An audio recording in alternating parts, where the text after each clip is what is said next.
الحمد للہ رب العالمین الصلاة والسلام علی سید الانبیاء والمرسلین وعلی آلہ واصحابہ اجمعین اما بعد اعوذ باللہ من الشیطان الرجیم بسم اللہ الرحمن الرحیم ان اللہ وملائکتہ یصلون علی النبی یا ایہا الذین آمنوا صلوا علیہ وسلموا تسلیما اللہم صلی وسلم وبارک علی سیدنا و مولانا و نبینا محمد النبی الامی الکریم وعلی آلہ واصحابہ اجمعین الصلاة والسلام علیک یا سیدی یا رسول اللہ وعلی آلک واصحابک یا سیدی یا حبیب اللہ۔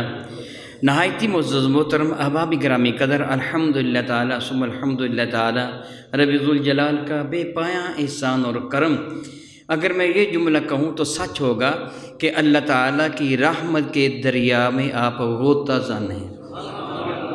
رمضان مبارک کا ماہ مقدس ہے، پہلا اشعار رحمت کا اشرہ ہے، اور غوطہ لگانے والا اس کی کیفیت یہ ہوتی ہے کہ اس کے اوپر بھی نیچے دائیں بائیں ہر چہار جانب پانی ہی پانی ہوتا ہے۔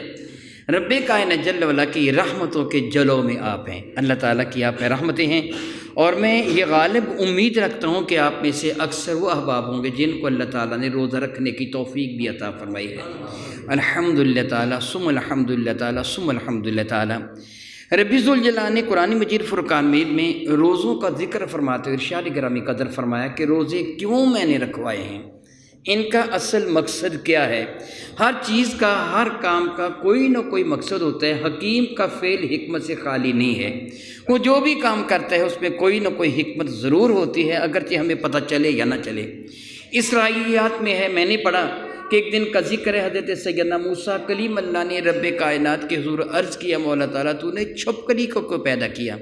یہ چھپکلی ہوتی ہے نا جس کو پنجابی میں کرلی کہتے ہیں، چھپکلی۔ آپ تشریف فرماتے چھپکلی کو دیکھا تو کہنے لگے مولا تعالیٰ تو نے اس کو کیوں پیدا کیا؟ تو رب ذوالجلال نے جواباً فرمایا، اے موسیٰ ابھی یہ پوچھ رہی تھی کہ مولا تعالیٰ تو نے موسیٰ کو پیدا کیوں کیا؟ یہی چھپکلی پوچھ رہی تھی۔ رب نے جو بنایا اس بے نیاز نے صحیح بنایا ہے، اسے علم ہے کہ میں نے کیا کرنا ہے اور کیسے بنانا ہے، کس کو بنانا ہے اور کیوں بنانا ہے۔ روزے ہم پہ فرض کیے گئے ہیں، ان کا سبب رب کائنات نے قرآن کریم میں ارشاد فرمایا، یا ایہا الذین آمنوا، اے ایمان والو، کتب علیکم الصیام، تم پہ روزے فرض کیے گئے ہیں، کما کتب علی الذین من قبلکم، یہ بالکل اسی طرح جس طرح تم سے پہلے لوگوں پہ روزے فرض کیے گئے تھے۔ کیوں فرض کیے گئے ہیں؟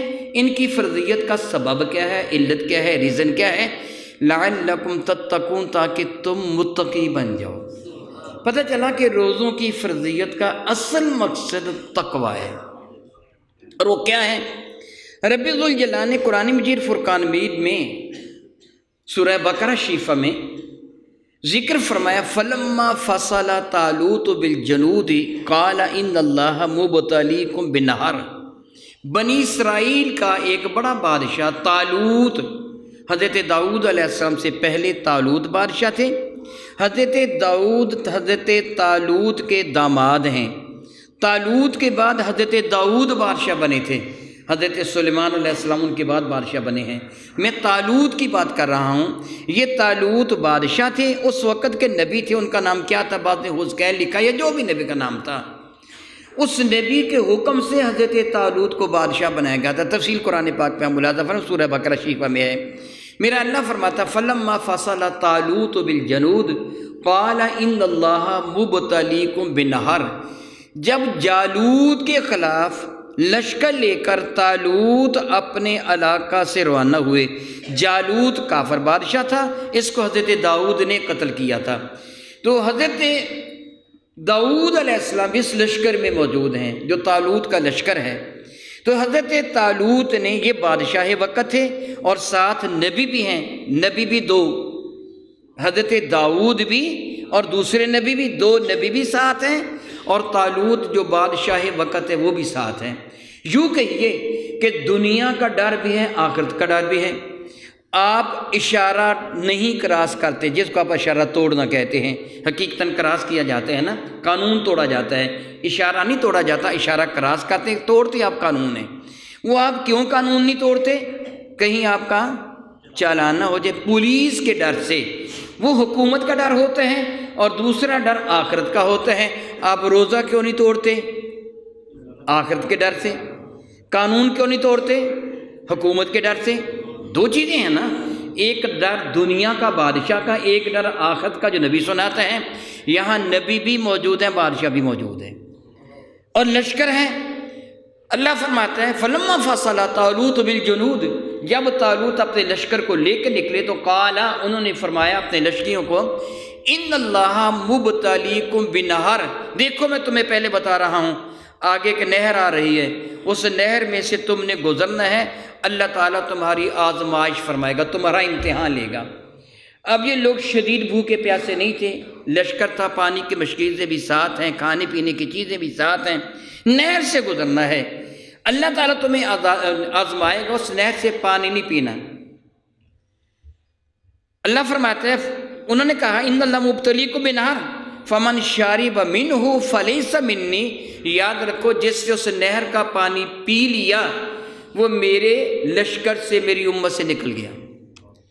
الا من اغترف غرفۃ بیدہ، ہاں اگر تم چاہو تو اتنا پانی پی لو جو چلو میں آئے۔ غرفۃ، دونوں ہاتھوں کو ملا کر، جو چلو بک جس کو پنجابی میں کہتے ہیں، یہ دونوں ہاتھوں کو ملا کر جتنا پانی تمہارے ہاتھوں میں آئے اتنا پی لینا، اس سے زیادہ نہ پینا۔ کچھ نہ کچھ پینے کی اجازت ہے، مل گئی، نہر سے گزرنا ہے، اتنا پانی پیے، اس سے زیادہ نہ پینا، اس سے زیادہ جو پیے گا وہ مجھ سے نہیں رہے گا، وہ میری امت سے یا میرے لشکر سے نکل جائے گا۔ ان کی تعداد ہزاروں میں تھی، مختلف روایتیں ہیں وہ 50,000 تھی، 10,000 تھی، 20، جتنی بھی تھی، ہزاروں میں تعداد تھی۔ لیکن جب یہ نہر سے گزرے، اللہ کے نبی بھی ساتھ ہیں، حضرت داؤد بھی اور دوسرے نبی بھی ساتھ ہیں، بادشاہ وقت بھی ساتھ ہیں، ان سب نے پانی پی لیا، مگر تھوڑے سے لوگ 313 کے قریب آدمی بچے ہزاروں کے لشکر میں، باقی سب نے پانی پی لیا، ان کے پیٹ پھول گئے، ان کو حضرت طالوت نے اپنے لشکر سے نکال دیا، اللہ کے نبی نے اپنی امت سے دور کر دیا، وہ ہلاک و برباد ہو گئے۔ کیا حال تھا؟ وہ کہاں سے گزرے تھے؟ نہر سے، مشکیزیں پانی کے ان کے پاس تھے، پانی پیتے آئے تھے۔ رب کائنات فرماتا ہے کذالک نوری ابراہیم ملکوت السماوات والارض، میں نے ابراہیم کو پوری کائنات کی سیر کروا دی تھی، ساری امتوں کے بارے میں بتا دیا۔ حضرت ابراہیم علیہ السلام وہ شاندار نبی ہیں کہ ابراہیم علیہ السلام کے بعد پیدا ہونے والے سارے نبی اولاد ابراہیم سے ہیں، سارے نبی، ان کو ابو الانبیاء کہا جاتا ہے، نبیوں کا باپ۔ تو حضرت ابراہیم کو سارے نبیوں کی امتوں کے بارے میں بتا دیا گیا۔ آپ نے اس طالوت اور ان کی امت کے نہ اس کی فوج کے بارے میں پہلے ہی جان لیا کہ انہوں نے کیا کیا تھا، پانی پی لیا تھا۔ پھر اللہ تعالیٰ نے باقی نبیوں کی امتیں بھی دکھائی اور میرے نبی کی امت بھی دکھائی۔ میرے نبی کی امت کا کیا حال تھا؟ روزہ رکھا ہوا ہے، جون جولائی کی دھوپ ہے، دوپہر کی کڑکڑاتی ہوئی جلا دینے والی وہ دھوپ، زمین بھی کوئلوں کی طرح تپی ہوئی ہے، دوپہر کا وقت ہے، پسینہ آنے کی وجہ سے سارا کا سارا پانی جسم سے نکل گیا، تھوک بھی خشک ہو گیا، حلق سوکھا ہوا ہے، زبان کانٹا بنی ہوئی ہے، پسینہ بھی نہیں آ رہا کہ پسینے کے غدودوں نے سارا پانی تو چوس لیا۔ اب حالت غیر ہے، جسم نڈھال ہے، میرے اللہ کا حکم ہے نماز ظہر ادا کرو۔ روزہ دار کیا کرتا ہے؟ نماز ظہر ادا کرنے کے لیے وضو کرتا ہے، میرے رب کا کیا حکم ہے؟ منہ میں پانی ڈال، وہ چلو بھر کر منہ میں پانی ڈالتا ہے، پھر فوراً نہیں نکالتا، منہ میں اس کو گھماتا ہے، کلی کرنے کے لیے منہ میں گھماتا ہے، گھما کر باہر نکال دیتا ہے، ایک قطرہ بھی حلق سے نیچے نہیں اترنے دیتا۔ یہ نہر سے نہیں گزر رہا ہے، منہ میں پانی ڈالا ہوا ہے۔ میرا اللہ فرماتا دوبارہ پھر منہ میں ڈال، شیطان کو ذلیل کرنا ہے، وہ دوبارہ منہ میں ڈالتا ہے، پھر تیسری مرتبہ منہ میں ڈالتا ہے، کیا مجال ہے ایک قطرہ بھی پانی کا حلق سے نیچے اتر نہیں پائے۔ حضرت ابراہیم نے جب ان کی حالت دیکھی تو عرض کیا مولا یہ تو بڑے اچھے لوگ ہیں، اگر تو اجازت دی تو ان کا نام میں نہ رکھ دوں۔ عیسائی ہیں نا، ان کو کیا کہتے ہیں؟ عیسائی، یا کہتے ہیں نصارہ۔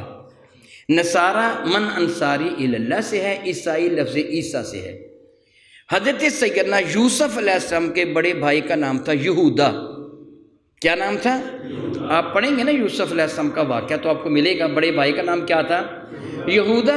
یعقوب علیہ السلام کا بڑا بیٹا یہودا تھا، اس کے نام پر ایک شہر آباد ہوا جہاں یہ سارے رہتے تھے، اس شہر کے رہنے والے یہودی کہلوائے۔ جس طرح پاکستانی یا فیصل آبادی یا لاہوری وغیرہ کہلوائے نا، اس طرح شہر کے رہنے والے کیا کہلوائے؟ یہودا کی وجہ سے یہودی، عیسیٰ کی وجہ سے عیسائی۔ تو میرے نبی کا نام ہے محمد، حضور کی وجہ سے کیا ہونا چاہیے تھا؟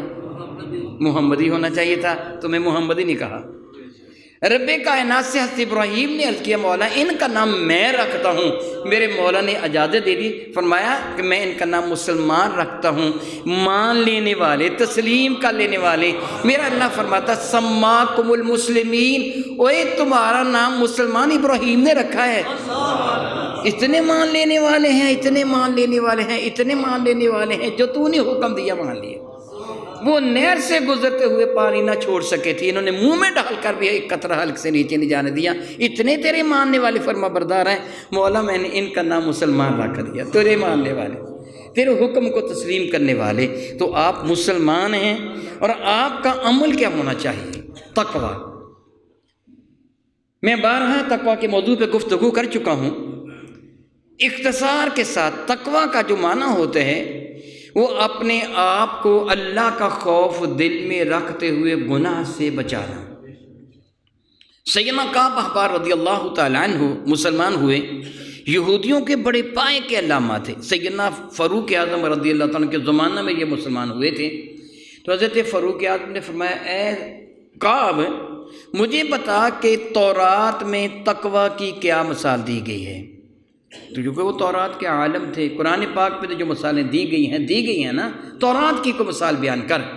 تو کعب احبار نے جواباً عرض کیا اے امیر المومنین، کبھی آپ کا گزر ایسی پگ ڈنڈی پر سے ہوا ہے کہ جس کے دائیں اور بائیں کانٹے در جھاڑیاں ہوں؟ پگ ڈنڈی آپ جانتے ہیں کہ اس زگ زیگ کھاتے ہوئے ایک باریک راستے کہا جاتا ہے، جو ٹیڑھا مٹیڑھا زگ زیگ ہوتا ہے، وہ باریک راستہ ہوتا ہے پگ ڈنڈی، پگ سے پگ ڈنڈی یعنی باریک راستہ۔ تو حضرت سیدنا فاروق اعظم نے زمانہ جاہلیت میں اونٹ چرائے تھے، آپ کے ابا نے آپ کو اونٹ لے کے دیے تھے، جنگل میں بھیج دیا تھا جا کے اونٹ چرا، آپ اونٹ چراتے تھے۔ تو حضرت سیدنا فاروق اعظم نے جواب میں فرمایا ہاں کعب کتنی مرتبہ میں ایسی پگ ڈنڈی پر سے گزرا ہوں جس کے دائیں اور بائیں کانٹے دار جھاڑیاں، شدید جھاڑیاں ہوتی ہیں۔ تو کعب احبار نے کیا وہاں سے گزرتے ہوئے آپ کا عالم حال کیا ہوتا ہے؟ کس عالم میں گزرتے ہو، کس حال میں گزرتے ہو؟ آپ یہ بھی جانتے ہیں کہ اہل عرب کے کپڑے بڑے ڈھیلے ڈالے، جس طرح میں نے یہ جبہ پہنا ہوا ہے، بڑے ڈھیلے ڈالے کپڑے۔ تو فاروق اعظم فرمائیں کہ میں اپنے کپڑوں کو سمیٹ کر وہاں سے گزرتا ہوں تاکہ میرا کوئی دامن کسی کانٹے دار جھاڑی سے الجھ نہ جائے، دامن پھٹ جائے گا، اپنے کپڑوں کو سمیٹ کے گزرتا ہوں۔ فاروق اعظم کو یہ فرمانے کے بعد حضرت کعب احبار مسکرا کے کہنے لگے حضور اسی چیز کا نام تقوی ہے۔ تورات میں ایسی ہی مثال دی گئی ہے کہ دنیا کی ان خاردار جھاڑیوں کے درمیان جو راستہ گزرتا ہے، ایمان والے تو اس راستے سے گزر رہا ہے، ان گناہوں کی کانٹے در جھاڑیوں سے اپنے دامن ایمان کو بچا کے گزرنا ہے۔ یہ تقوی ہے، تمہیں تقوی میسر آ جائے گا۔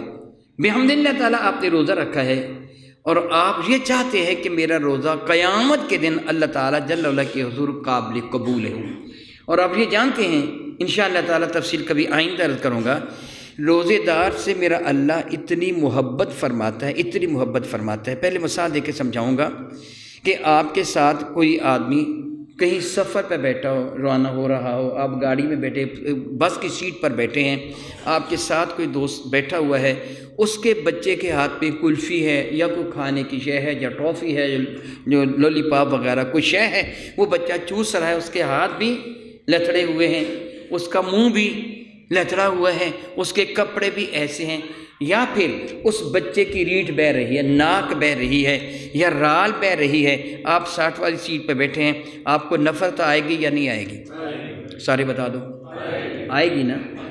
مگر جس کی گود میں وہ بچہ بیٹھا ہے جو اس کا باپ ہے، اس کو بھی نفرت آئے گی، وہ کیا کرے گا؟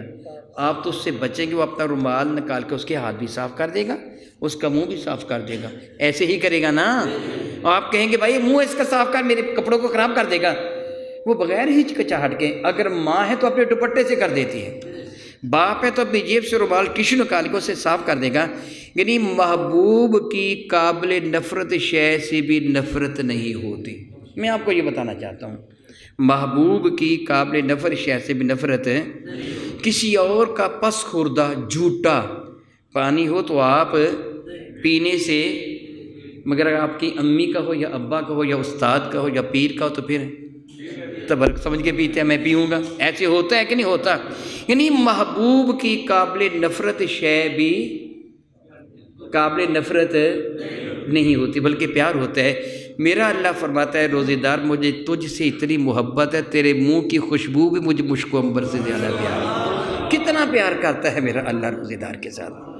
آپ تو اپنے بچے کی ریچھ پوچھتے ہیں نا، پیار کرتے ہیں، میرا اللہ اتنا پیار فرماتا ہے کہ تیرے منہ کی بدبو جس سے لوگ نفرت کرتے ہیں، میں رب تو سے اتنا پیار کرتا ہوں، وہ بھی مجھے مشک و عنبر سے زیادہ پیاری ہے۔ تو آپ چاہتے ہیں کہ میرا روزہ ہو، میرا اللہ مجھ سے پیار کرے، پھر روزے کی حفاظت کرنا ہوگا۔ پھر کیا کرنا ہوگا روزے کی؟ میرے نبی تشریف فرماتے صلی اللہ تعالیٰ علی حبیبہ دائماً ابدا، بارگاہ اقدس میں ایک شخص حاضر ہوا، اس نے عرض کیا اے اللہ کے نبی صلی اللہ تعالیٰ علیہ وسلم، میرے گھر کی 2 عورتوں نے روزہ رکھا، یا رسول اللہ علیہ السلام، اب روزے کی وجہ سے ان کی حالت یہ ہے کہ وہ مرنے کے قریب ہو گئی ہیں، بڑی بھوک اور پیاس ہے، جسے ہم کہتے روزہ لگ گیا، ان کو بہت بھوک اور پیاس لگ رہی ہے، اتنی شدید ہے کہ اگر میں ان کو پانی نہ پلاؤں گا یا کھانا نہ کھلاؤں گا تو ڈر ہے کہیں ان کی موت واقع نہ ہو جائے۔ میں حاضر اس لیے ہوا ہوں کہ کیا میں ان کو کچھ کھلا پلا دوں ورنہ وہ مر جائیں گی، حالت بڑی غیر ہے۔ تو میرے اور آپ کے کریم آقا رسول رحمت ارشاد فرمائے انہوں نے حلال سے روزہ رکھا تھا، حرام سے توڑ دیا۔ اس بندے نے عرض کیا یا رسول اللہ علیہ السلام، بڑی معذرت کے ساتھ توڑا نہیں ہے، اگر وہ روزہ توڑ دیتی تو ان کی یہ حالت نہ ہوتی، روزہ توڑا نہیں ہے، وہ تو پانی نہیں پی رہی ہیں، کھانا نہیں کھا رہی ہیں۔ تو میرے قریب نے جواباً فرمایا انہوں نے حلال سے روزہ رکھا تھا مگر حرام سے توڑ دیا۔ اس بندے نے پھر عرض کیا نہیں یا رسول اللہ علیہ وسلم، میرے کریم آقا نے 30 مرتبہ یہی خبر دی، اب وہ بندہ چپ ہو گیا، اب بولنے کی گنجائش باقی نہیں رہ گئی تھی۔ میرے نبی نے 3 مرتبہ ایک بات کی خبر دے دی تھی، اب انکار نہیں کر سکتا تھا، وہ چپ ہو گیا۔ میرے کریم آقا نے اس کی تسلی کے لیے ارشاد فرمایا گھر جا، اپنی ان عورتوں کو کہے طباق تھال میں، ایک طباق میں الٹی کریں، وہ برتن میرے پاس لے کے آ۔ وہ بندہ گھر گیا، جا کے ان خواتین کو کہا کہ رسول رحمت کا ارشاد گرامی قدر ہے کہ ایک طباق، ایک برتن لو، اس پہ الٹی کرو۔ ان عورتوں نے الٹی کی تو خون اور گوشت کے لوتھڑے یعنی بوٹیاں، خون اور گوشت کے ٹکڑے نکلے۔ یہ حال دیکھ کر وہ بندہ بہت گھبرا گیا۔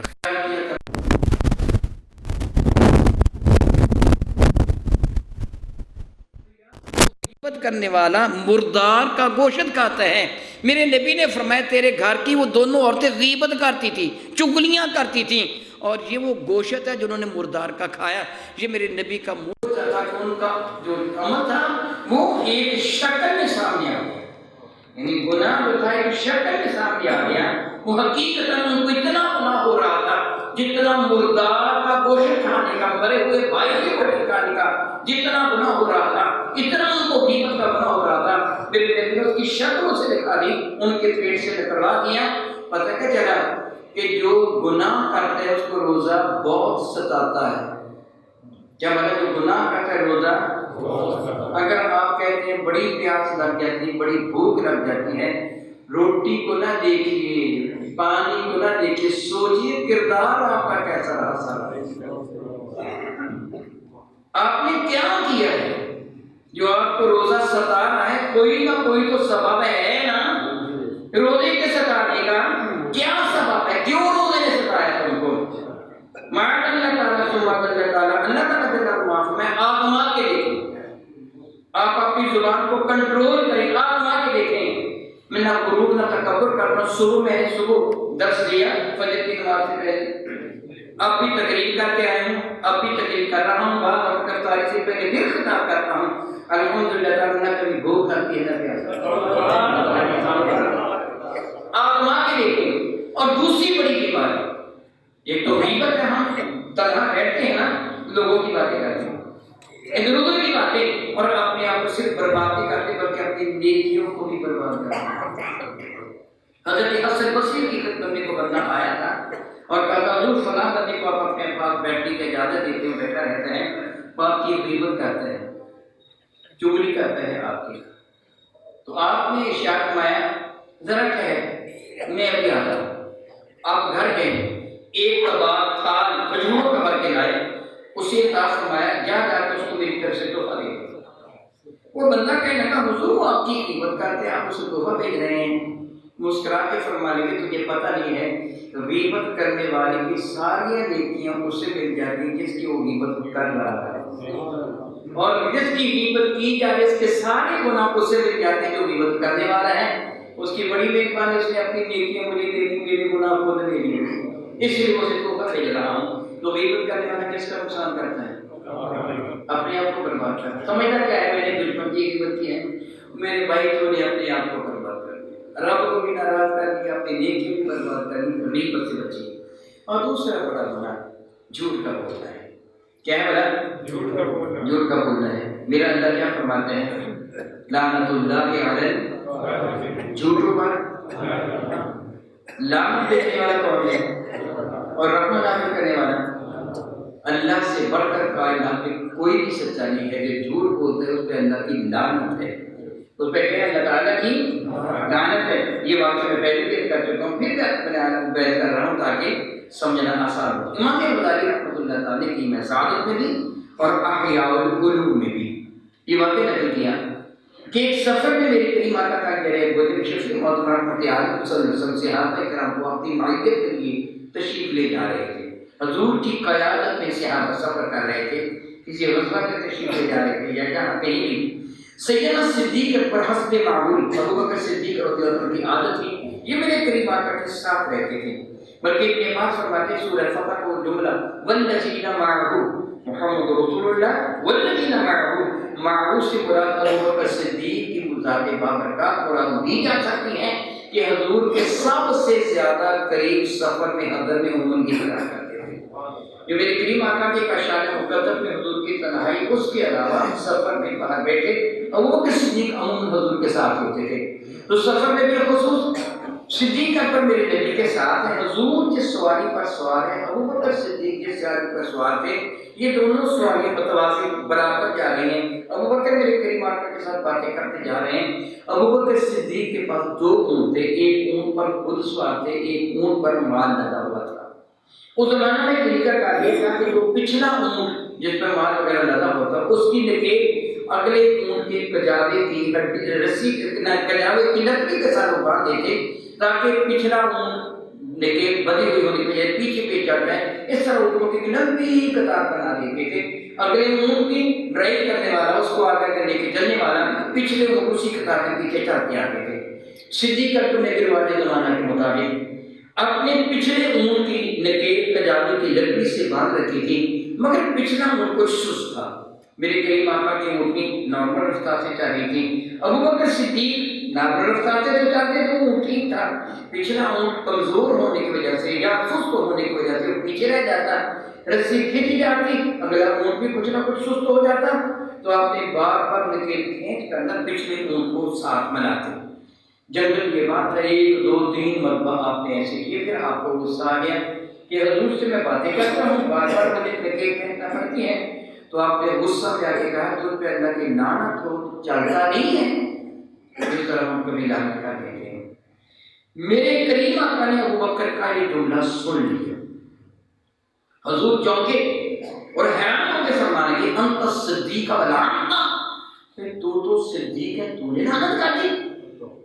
یعنی ابو بکر صدیق ہے، صدیق کی زبان سے جو نکلتا ہے وہ سچ ہوتا ہے، صدیق کی زبان سے جو نکلتا ہے وہ سچ ہوتا ہے۔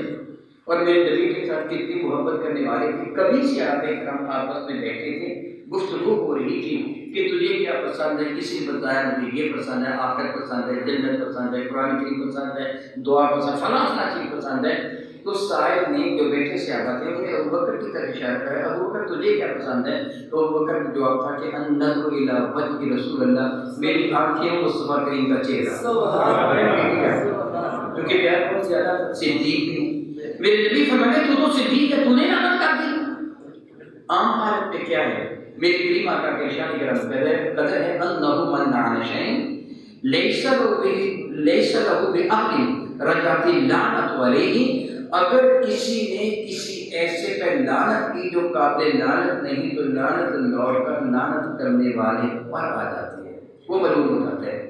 ایک بندے نے ہوا کو لعنت کی تھی، ہوا چل رہی تھی، اس کا تہمت بار بار اڑ رہا تھا، اس سے ہوا کا پہ لعنت کی، تو پہ لعنت ہو تہمت اڑا رہی ہے تو حضور نے سختی سے منع فرمایا خبردار ہوا پہ لعنت نہ کر، یہ اپنی مرضی سے نہیں چلتی، رب کے حکم سے چلتی ہے.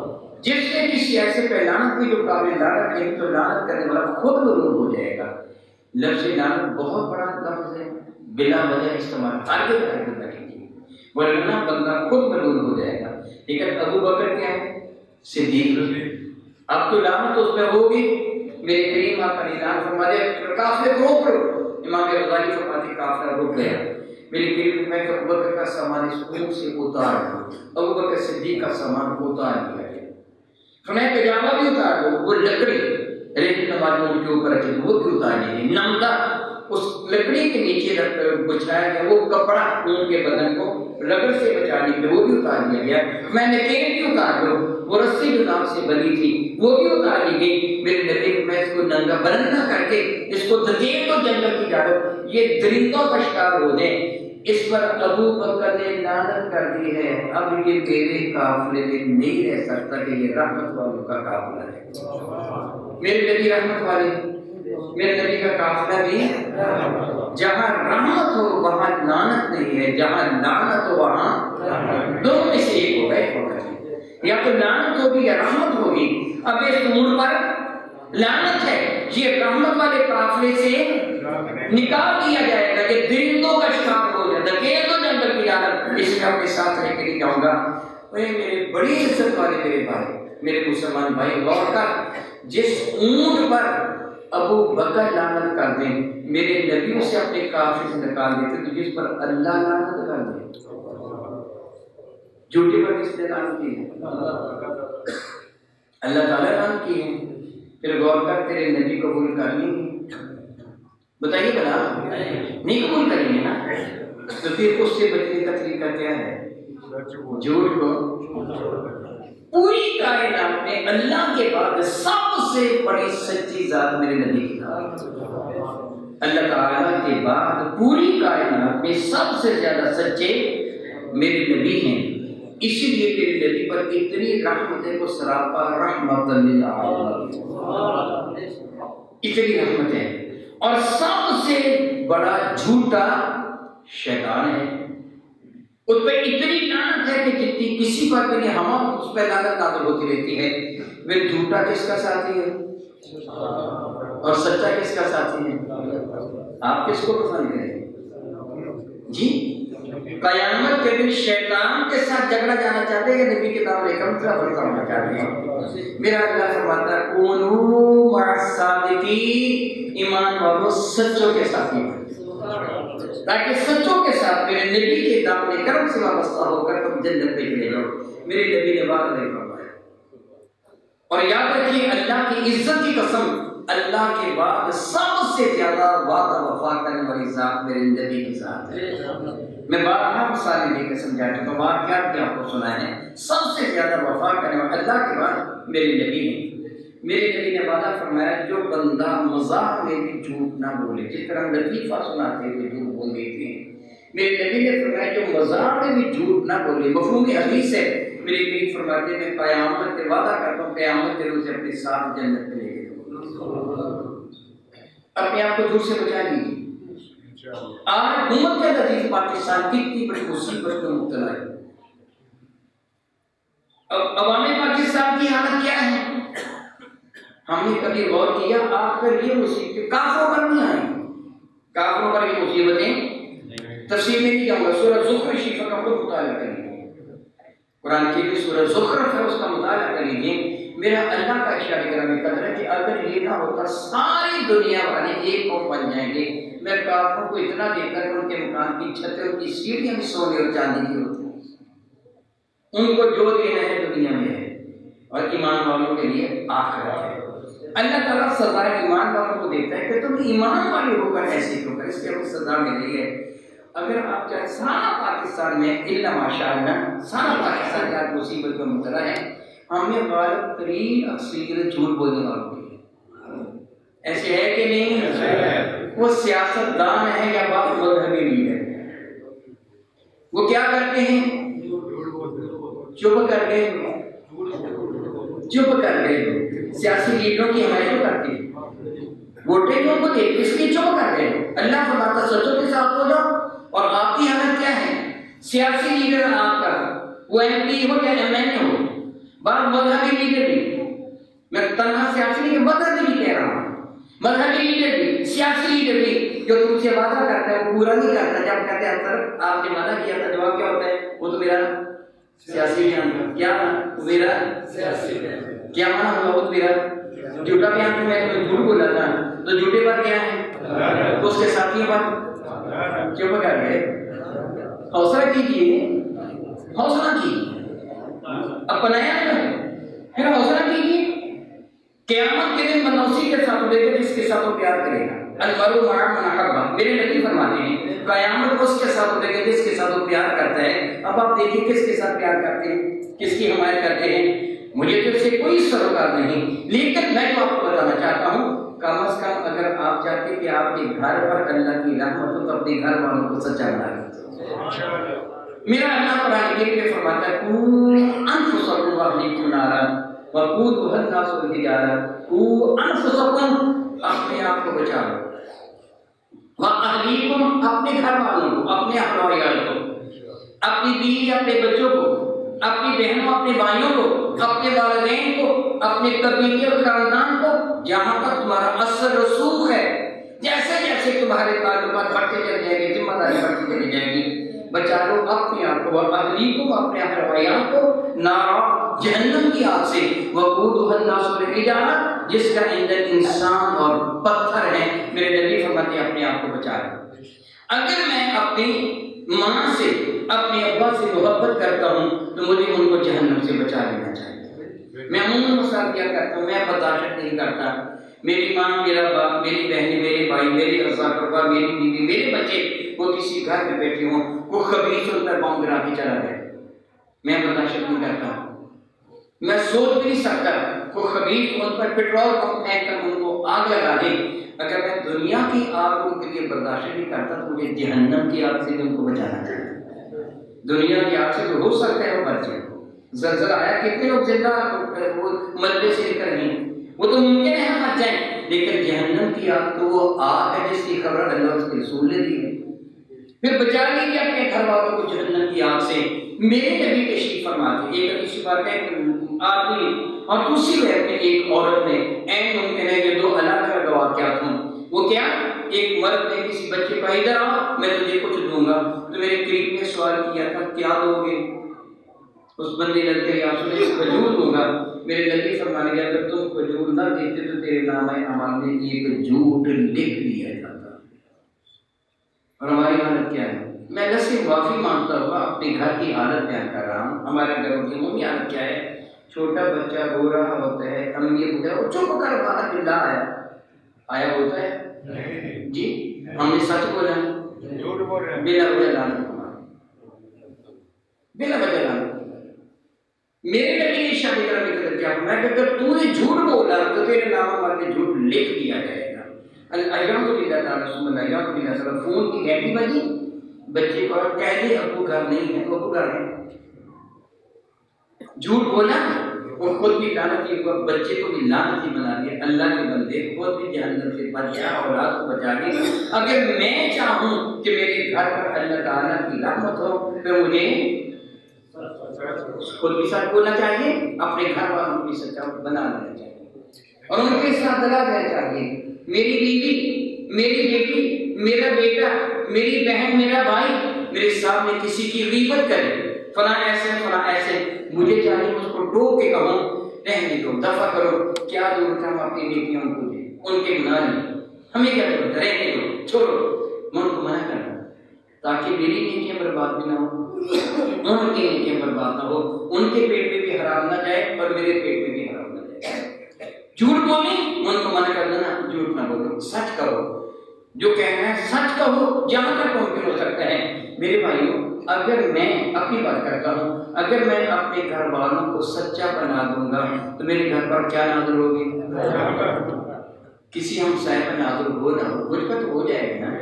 اگر آپ کی بھی یہ تمنا ہے کہ آپ کے گھر پر اللہ کی رحمت نازل ہو، پھر آپ کو کیا ہو جانا چاہیے؟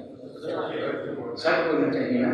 لیکن دوسرے کو سچ کی ترغیب دینے سے پہلے مجھے خود سچ بولنا پڑے گا۔ میں سچ بولوں گا تو پھر دوسرا سچ بولے گا۔ گھر کے سربراہ کا میرا اللہ فرماتا ہے الرجال قوامون علی النساء، مرد عورتوں پر حاکم ہے۔ گھر کی ایک چھوٹی سی سلطنت ہے جس میں آپ والد کی حیثیت سے، خامد کی حیثیت سے آپ کو سلطنت کے سربراہ ہیں۔ زمانہ تھا سیدنا فاروق اعظم رضی اللہ تعالیٰ عنہ کا، جب ایران کا علاقہ دوسرے علاقے فتح ہوئے، مال غنیمت آیا، حضرت فاروق اعظم کی آنکھوں میں آنسو آ گئے۔